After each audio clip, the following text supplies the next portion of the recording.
கோவை மாவட்டத்தில் மக்களுடன் முதல்வர் முகாமில் பெறப்பட்ட 70,000 மனுக்கள் மீது ஒரு வார காலத்திற்குள் நடவடிக்கை எடுக்கப்படும் என கோவை மாவட்ட ஆட்சியர் தலைவர் கிராந்திகுமார் பாடி பொள்ளாச்சியில் நடைபெற்ற நிகழ்ச்சியில் பேட்டி. கோவையில் கடந்த மாதம் மக்களுடன் முதல்வர் முகாமை தமிழக முதல்வர் மு.க.ஸ்டாலின் தொடங்கி வைத்தார். இதையடுத்து மாவட்டம் முழுவதும் மக்கள் தொடர்பு முகாம் நடைபெற்று வருகிறது.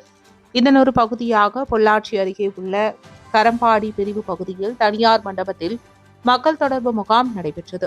மாவட்ட ஆட்சித்தலைவர் கிராந்திகுமார் பாடி தலைமையில் நடைபெற்ற இந்த முகாமில் வீட்டுமனை பட்டா, நத்தம், வேளாண் துறை, தோட்டக்கலைத்துறை, மருத்துவ உபகரணங்கள் உள்ளிட்ட பல்வேறு துறையின் கீழ் பெறப்பட்ட கோரிக்கை மனுக்கள் மீது நடவடிக்கை எடுக்கப்பட்டு 597 பயனாளிகளுக்கு 1,23,00,000 மதிப்பீட்டில் நலத்திட்ட உதவிகள் வழங்கப்பட்டது.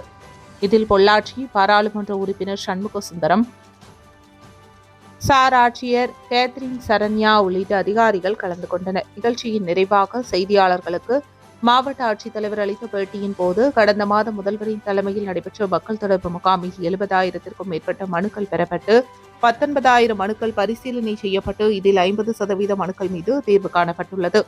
மேலும் பொதுமக்களிடமிருந்து பெறப்பட்ட பல்வேறு மனுக்கள் முறையாக பரிசீலனை செய்யப்பட்டு வருகிறது.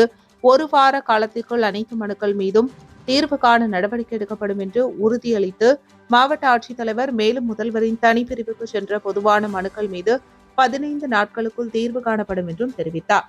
நியூஸ் கியூ செய்திகளுக்காக பொள்ளாச்சியிலிருந்து செய்தியாளர் சக்திவேல். மீதி எல்லாமே அடுத்த ஒரு வாரம். ஏன்னா நிறையா சர்வீசஸ்க்கு வந்து நோட்டீஸ் கொடுக்க வேண்டிய ஒரு கட்டாயம். நம்ம பேரு மாற்றம் இந்த மாதிரி இருக்கும்போது ஒரு நோட்டீஸ் கொடுத்துட்டு ஒரு ஃபீஸ் கட்டிட்டு அதுக்கப்புறம் தான் முடிக்கணும். பட்டா மாறுதலில் வந்து டாக்குமெண்ட்ஸ் கேதர் பண்ணணும். இது எல்லாமே பண்ணி அடுத்த ஒரு வாரத்துக்குள்ளே வரப்பெற்றுள்ள மக்களுடன் முதல்வரில் அறிவித்த சர்வீசஸ்க்கு வந்த எல்லா பிடிஷன்ஸுமே வந்து ஒரு வாரத்துக்குள்ளே முடிச்சிருவாங்க. அது இல்லாமல் பொதுவாக வந்த பிடிஷன்ஸுமே முதல்வரின் முகவரியில் நம்ம என்ட்ரி பண்ணியிருக்கோம். அடுத்த ஒரு 15 நாளுக்குள்ளே அதுக்கான தீர்வும் செய்யப்படும்.